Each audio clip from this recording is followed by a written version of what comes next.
Mapapagod, pero hindi susuko. Alam mo ba na may dalawang uri ng pagod na pwede mong madama?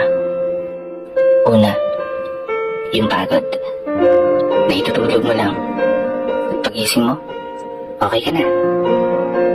Pero may isang uri ng pagod na talagang kakaiba. Yun ay ang pagod na hindi nadadaan sa pahinga. Isang pagod na magpapahiwatig kung gaano kabigat ang mga problema mong daladala. Pagod na magpapanginig ng mga luha sa mata.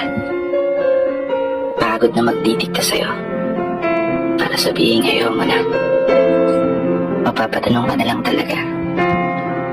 Saan nga bang direksyon ng aking mga paa?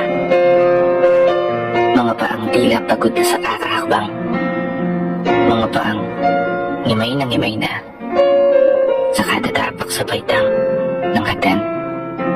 Isang hagdan na magdadala sa akin patungo sa isang palapag na pinapangarap ko.